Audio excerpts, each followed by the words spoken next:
Hey, what's going on, guys? Mike again here. I'm sorry, but I need to talk a little bit because otherwise it seems like my mind is just gonna explode. Because I, I had a horrible headache yesterday and basically today for the entire day as well. Because I was trying to figure out how in particular to keep developing this channel and how to organize all this for the video tutorials and really lots of things, and I feel completely exhausted after all of this. But later on, I've suddenly realized what's the initial issue that actually made my headache so strong. So it's quite pretty trivial. So when you're not doing anything and only thinking about to do something, you have well, most likely you have some sort of an image in your head,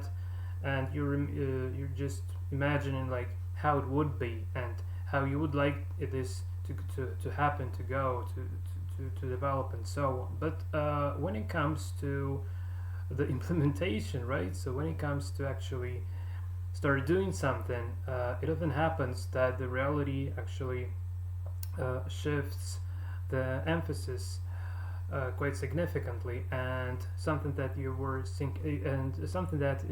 thinking about at the very beginning of when you just started doing something might be maybe not completely different, but way different when you're kind of made really lots of steps already.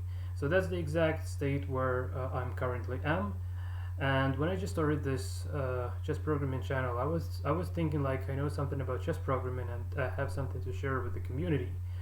But quite a fun thing that the further I was going within this channel, and especially our latest Bitboard Chess Engine in C series, the more I started understanding that that I know literally nothing about chess programming. I mean, at all. And now I feel even more noob compared to how I felt when I just started, believe it or not.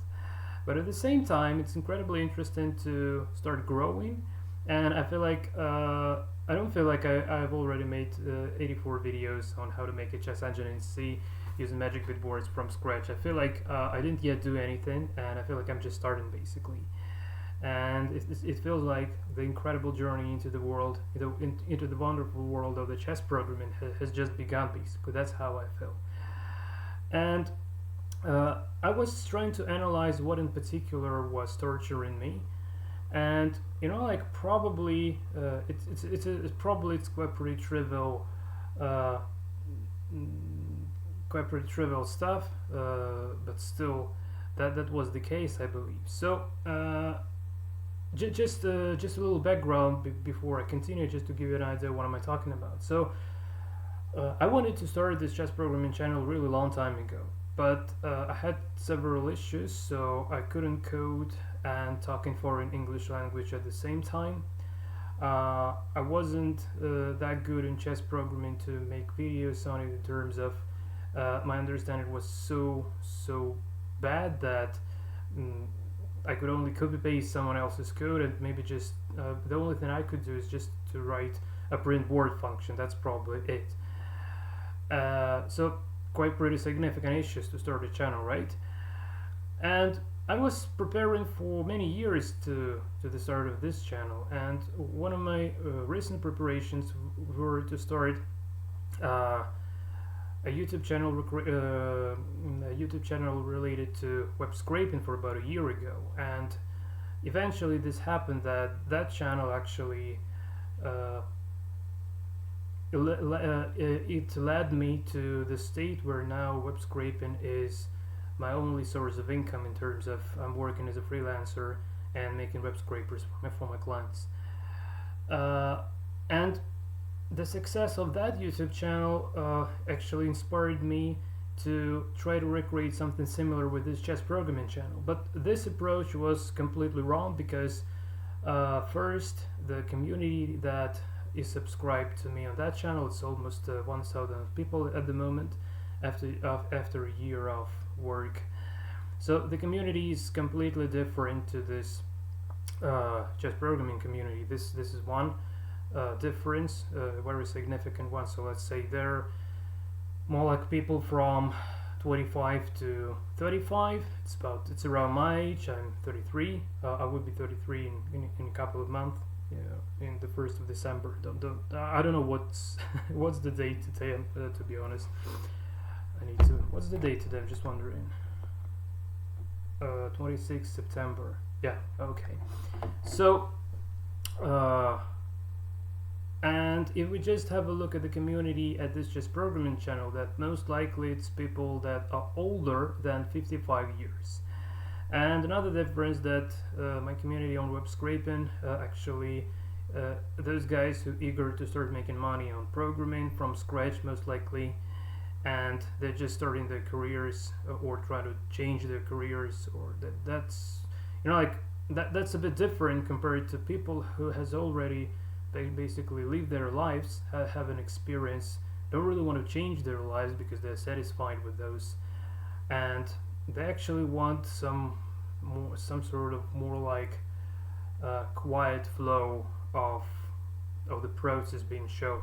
I'm not sure how exactly I can describe that, but that's just how I feel that. And I've realized that those principles that I've been applying to my web scraping channel are not applicable to this chess programming channel at all, in terms of making some steps in order to, in theory, start making money on this in future. So I don't really want to say that I dropped this idea completely. I still believe this is possible because I believe that programming is about solving clients' issues, and you're getting paid for the time spent to apply your skills to the client's issue to get it solved eventually. That's something that you're getting paid for, not the code in particular, even though it happens in the form of code in all the cases, but still the code is not gonna, in my particular case, the code is not something I'm getting paid for. I'm getting paid for actually solving some issues related to web scraping, just more like just trying to extract the data, try to make this smoothly in a never-ending manner. So that's kind of my goal. And here in chess programming, because of the subject itself is not really paid, to be honest, because you have Stockfish, which is free, you have Lila, that is free, and I believe that things like selling chess engines are incredibly weird because, like, why do you need to pay money for a chess engine when you can just download the free version of even stronger engine? And assuming the process of, say, Stockfish development is almost like the level of Linux software development. It's incredibly high level and it's incredibly good testing. So it's impossible to compete with that with that like monster in terms of trying to sell some code regarding chess programming. Maybe I'm wrong, I don't know, maybe I'm just too noob for this, maybe it's just not the time, I'm not sure, but I'm just trying to describe the problem that I had, that this never-ending thoughts, like you're thinking like, okay, but how will I make money on this then sometimes one day, how will I do this? And this thought is just drilling your head, and you end up with with a headache and nothing much. So I decided to drop this thought because it doesn't really make much sense, and the closest real way of how to make money, maybe not on chess programming, but at least on YouTube, is via the YouTube advertisement itself.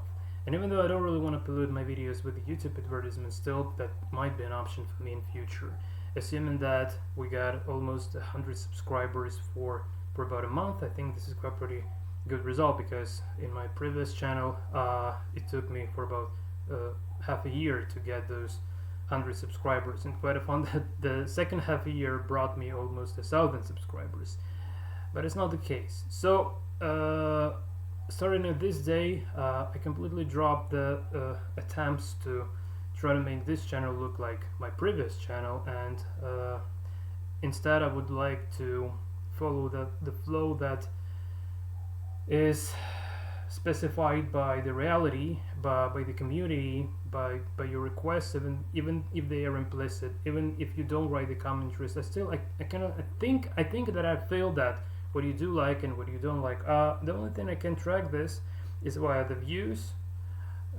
So just via the views, that's basically the only way, and some YouTube statistics as well that is available for creators.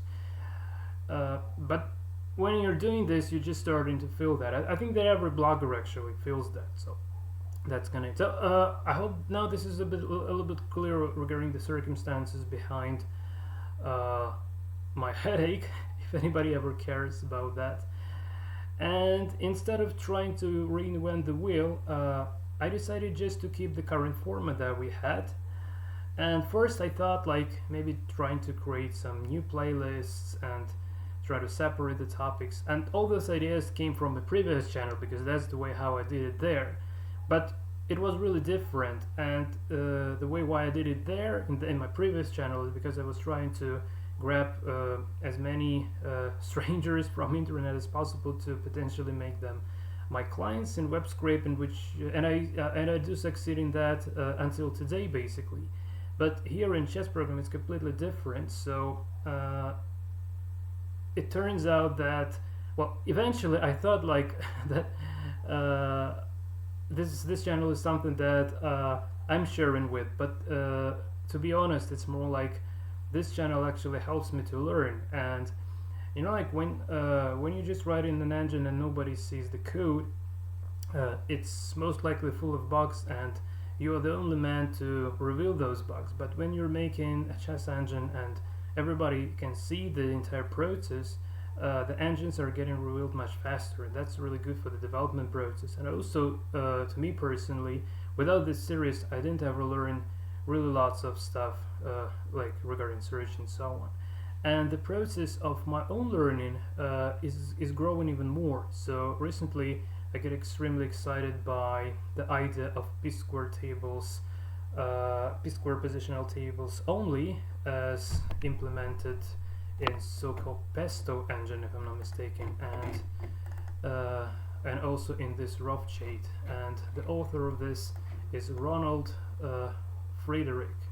So he gave me a great clue on how his idea works. So he has two set of tables for opening and for endgame, and also this is known as I'm not sure tapered or tapered, not sure how to pronounce that. So some sort of a soft evaluation, soft in terms of a soft transition from opening to middle game and adjusting scores appropriately accordingly to that.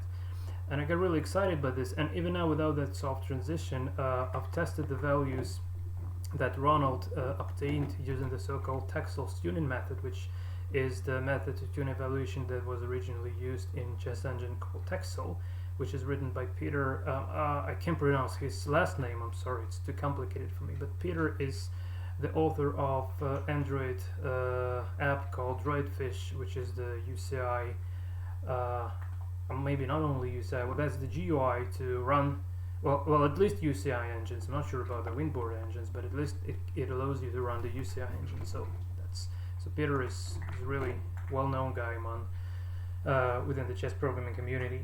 So and the results are really impressive and dramatic.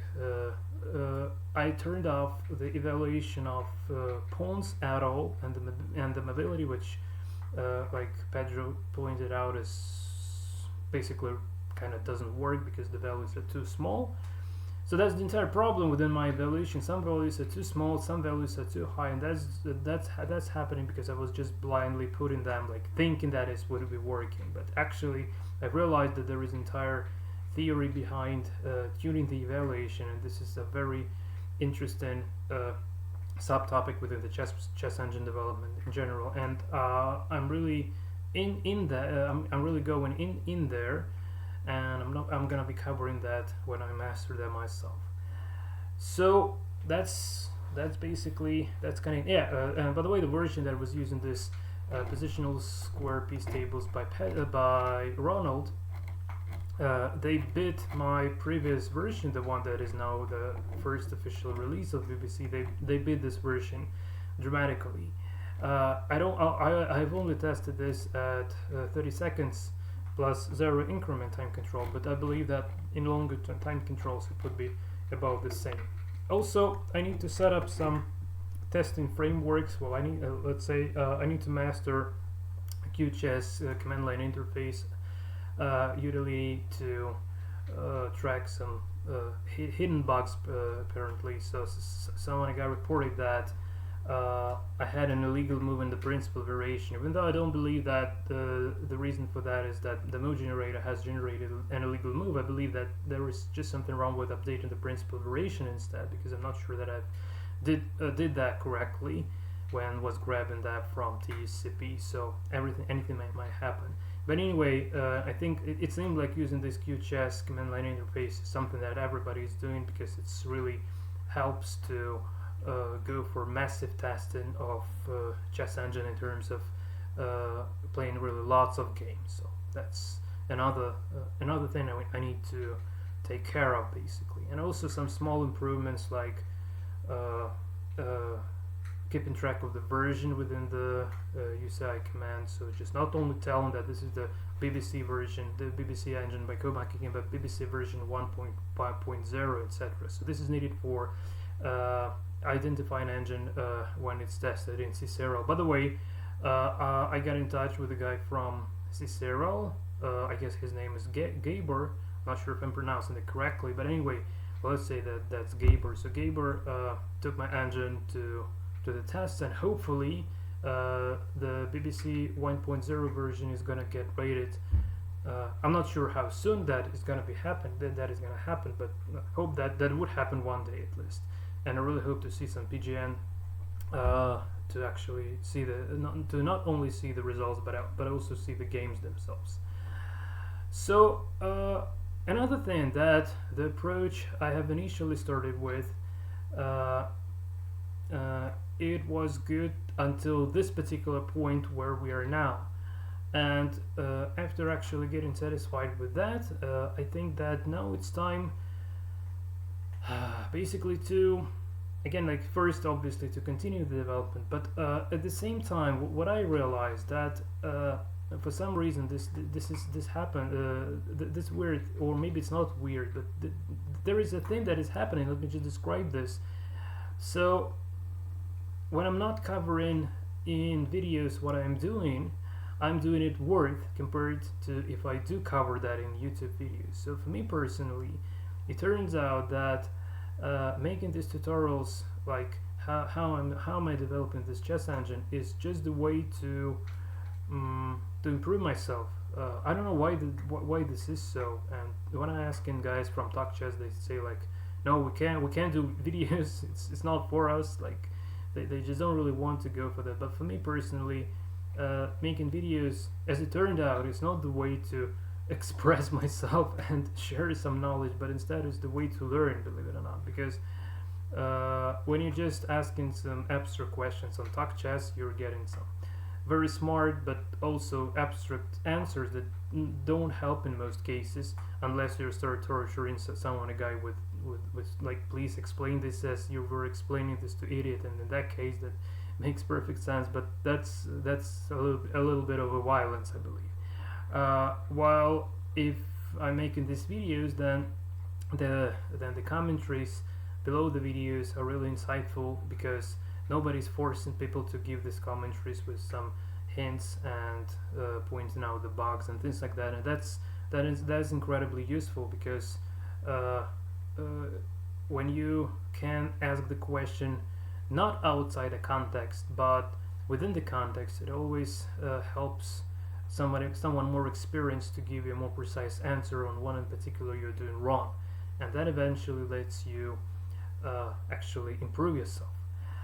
So I've started as I was thinking that I'm teaching somebody chess programming, but it turns out that chess programming community is actually teaching me on how to make a strong chess engine, believe it or not. And the only thing that I can do is actually give this some sort of a video reports, video documentation on how the process is going. And for those of you who is interested watching this stuff, please welcome. So the next steps, finally the next steps of what we're supposed to be doing. So I'm going to keep all these playlists. I have actually I have deleted a couple of playlists like the one related to Nigimax search because it's duplication, and the one that for static evaluation because that just sucks. The only thing that I left is this chess programming blog with a video format like this one I'm making now. Hexadecimal 88 mode generator is just a very basic mode generator to kickstart with for beginners, which is just a good thing, very simple, so the easiest, the fastest way to make your engine start playing chess.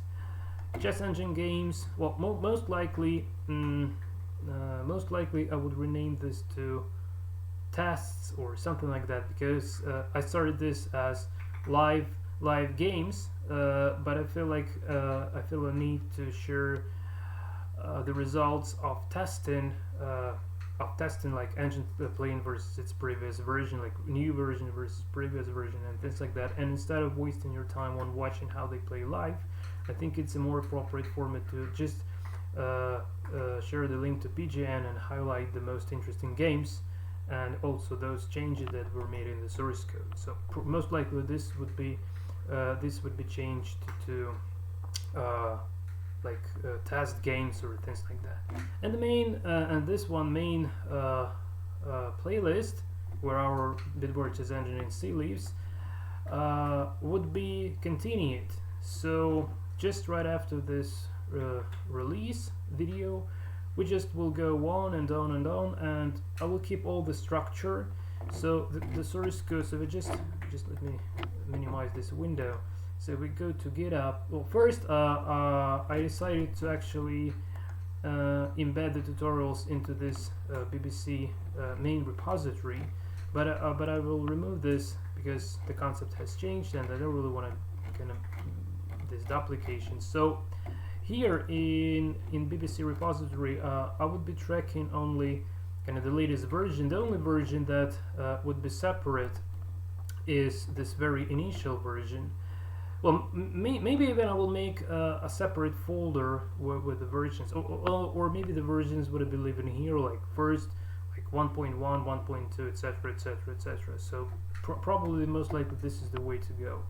And on the other hand, within the chess programming repository, I will keep working on BBC in live mode like we did before. So this folder is just, there would be more and more and more. It's already quite pretty lot here. It would be even more. And once I was concerned that probably it's not really that great, that I don't actually have some sort of an enumeration for them. But on the other hand, you know, like if you want to have to see the videos in order, then YouTube playlists are at your service.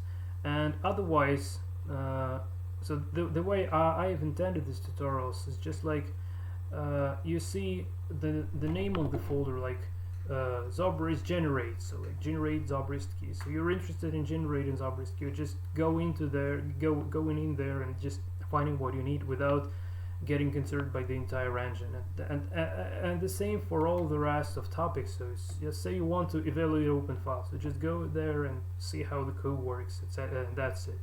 So the way the BBC engine is made entirely, it's made of kind of small bricks that you can take away and bring them back. So it's not like most of modern engines, like you can't really take something out from that because it involves like very complicated dependencies and very complicated interaction between the inner blocks of the engine itself. While in BBC everything is very modular, so you can pick up a very little piece out of it and embed it in your engine or wherever at your own risk, basically, but still that's possible. So just to get an idea. So I won't be putting this this material in order. So the only ordered place to have is the YouTube playlist on Bitboard Chess Engine, and I would be just adding these tutorials one by one, just exactly the same way as it was.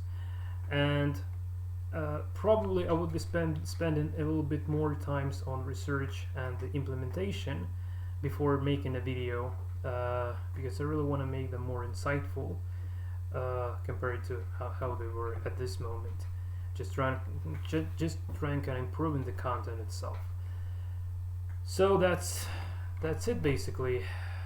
Yeah, I guess that's it. And one last little update, probably. I'm not sure if I'm going for that, but probably sometimes I would be allowing myself to code something without covering that in the video tutorial, in case if the changes are not changing the engine's plane strength, like let's say embedding the version into the UCI protocol, or maybe some dynamic allocation for transposition table, because it's not my strongest part, and that just as far as I would be reusing someone else's code, even if I won't be reusing someone else's code, even if I implement it on my own, still my understanding of dynamic memory allocation in C is basically absent. That's what I can say. So in those cases, just to avoid some errors, I would be just highlighting what changes has been done, quickly walking through the code, trying to explain what that does at the level as how I understand that, and then just keep moving. And all the topics that are actually sensitive to the engine's plane strength, I hope to be covering them in great details. And again, like further steps, I really want to implement this so-called tapered or tapered, not sure how to pronounce it. So let's say tapered evaluation, and to have those smooth transitions between the values from p-square tables in the opening and in the end game. And then the significant step would be to master so-called Taxel's tuning, which is, again, like I was talking about this already. So the evaluation tuning method based on how it's implemented in chess engine called Taxel by Peter, the guy who created Driedfish on Android. So I just need to master that. So I don't only want to grab Ronald's values for p-square tables. I just really want to learn how to generate my own, and how can I improve these values as well. So that's incredibly interesting. And also bearing in mind that the chess engine called Pesto, which stands for positional evaluation,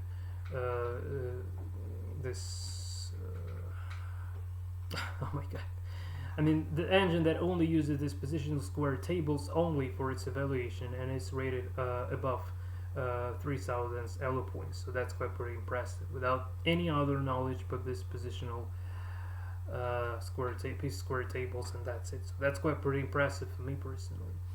And I just want, well, at very least, I want my engine to beat Wise by Blue Fever only by improving the evaluation, because at the moment BBC sometimes is hitting even a bit, even a ply deeper compared to Wise.